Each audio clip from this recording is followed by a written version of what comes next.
The Israeli army, they've said that they shot down a missile which was launched from Yemen on Sunday, and the Yemeni Houthi movement said that they had fired several missiles at the Israeli city of Eilat.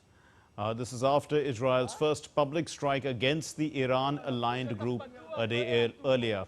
The Houthis have launched missiles and drones at Israel, and they've disrupted global trade through the Red Sea in response to Israel's assault on the Gaza area. Further destabilizing, mind you, the whole conflict that's taking place there in West Asia, in the Palestinian enclave. It's raging on after 9 months, as we know. What's happened is that Israel says that the Houthis have launched 200 attacks against Israel since the Gaza conflict began, and many of these have been intercepted. Most of them have not been deadly. Meanwhile, clouds of black smoke and flames were seen rising in the sky in Yemen's Hodeidah, in the port there, after Israeli fighter jets had struck Houthi military targets in the area a day earlier. The strike on Saturday came a day after a drone launched by the Iranian-backed group hit Israel's economic hub, which is Tel Aviv. Now, Israeli military, the spokesperson, has said that the port had been used by the Houthis to receive weapons and shipments from Iran. And the target, in fact, was more than 1,700 kilometers from Israel.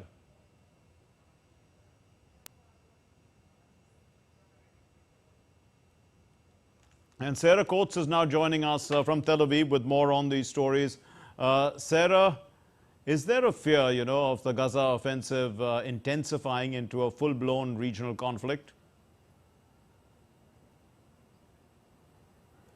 Hello there, Mark. That is already being seen, a widening of this war, which could potentially further destabilise this region. Speaking specifically here about this recent escalation between Israel and the Yemen-based Houthi rebels, you mentioned it there, that drone shot into Israeli territory right here in Tel Aviv in the early hours of Friday morning, slamming into a residential building, killing one man, injuring a number of other people. Now, in response, we saw that Israeli attack on the port of Hodeidah.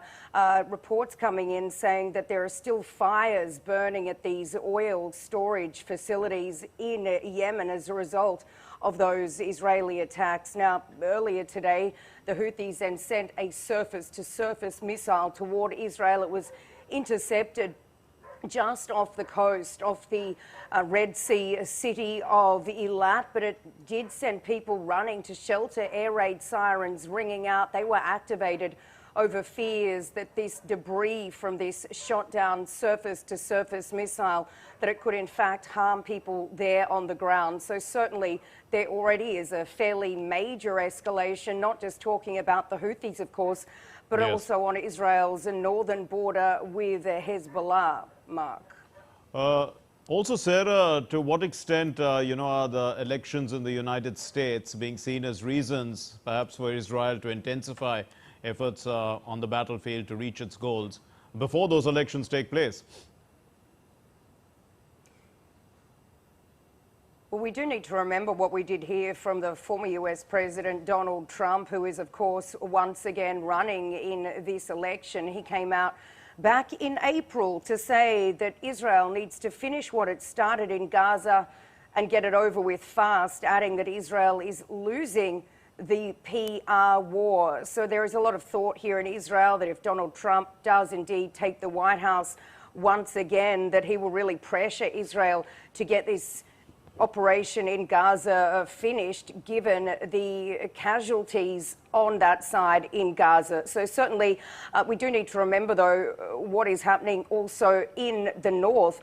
Israel is not just fighting in Gaza, but it is also fighting against Hezbollah in the north, and this is why the IDF just a few weeks ago drew up and also approved a battle plan for Lebanon if in fact it gets to that. And there is certainly a lot of concern that this situation in the north could in fact spiral into a wider regional war, just given these daily escalation, tit-for-tat strikes across that border between Israel and Hezbollah, with a fire breaking out just a short while ago in northern Israel at a school after being directly hit by a number of Hezbollah rockets. So certainly a very worrying situation, Mark.